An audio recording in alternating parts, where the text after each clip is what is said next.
ईश्वर की सबसे खूबसूरत कृति है प्रकृति।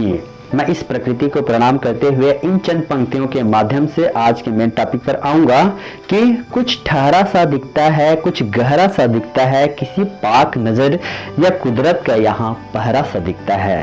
ये प्रकृति भी कुछ कहना चाहती है हमसे, अगर सुनना चाहें तो। प्रकृति भी कुछ कहना चाहती है हमसे, जैसे हवाओं की सरसराहट, जैसे फुदकते चिड़ियों की चहचहाहट, जैसे समुंदर के लहरों का शोर, जैसे बारिश में नाचते मोर, जैसे खूबसूरत चांदनी रात, छमछम बूंदों की बरसात, ये खिलखिलाते सुंदर रंग बिरंगे फूल, ये उड़ते हुए धूल कुछ कहना चाहती है हमसे, कुछ कहना चाहती है हमसे। ये नदियों की कलकल, ये मौसम की हलचल, ये पर्वत की चोटियां, वो सीप की मोतियां, वो बच्चों का मुस्कान, वो सनसनन हवा का गान कुछ कहना चाहती है हमसे। प्रकृति भी कुछ कहना चाहती है हमसे। तो क्यों ना सहेज कर रख लें इस प्रकृति को अपने लिए, अपनों के लिए, आने वाले कल के लिए, सुनहरे पल के लिए।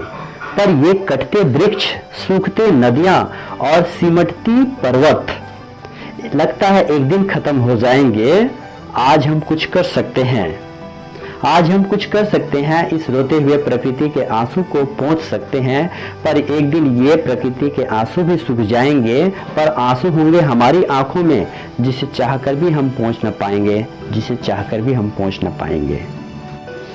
तब हम पुकारेंगे इस प्रकृति को, लेकिन तब तक बहुत देर हो चुका होगा और उसका बस यूं ही जवाब होगा कि अभी तो वक्त खराब है, इसलिए चुप हूँ, सबका हिसाब होगा जब मेरा दिमाग खराब होगा। और हमने देखा कि प्रकृति का थोड़ा सा दिमाग खराब हुआ और आज इस कोरोना काल में स्थिति कुछ इस तरह से हो गई है कि हमने प्रकृति का थोड़ा सा कहर देखा है, हमने प्रकृति का बस थोड़ा सा कहर देखा है। इतने में ही अपनों को अपनों से अलग होते हुए देखा है, इंसान को घर में ही कैद होते हुए देखा है और पशु पक्षी को आजाद घूमते हुए देखा है।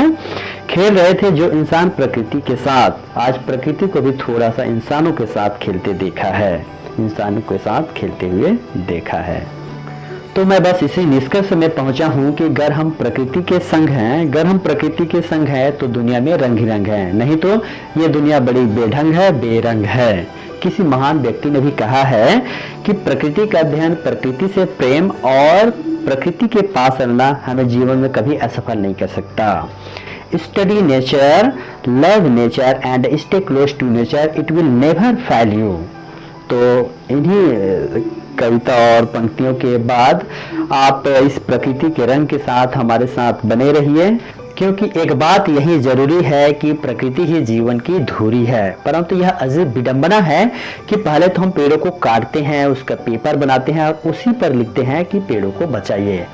तो आओ जो भूल हुई उसमें सुधार करें, प्रकृति ही जीवन है, हम प्रकृति से प्यार करें, क्योंकि भूल होना तो हमारी प्रकृति है, परंतु उसे मान लेना हमारी संस्कृति है और उसमें सुधार करना ही प्रगति है।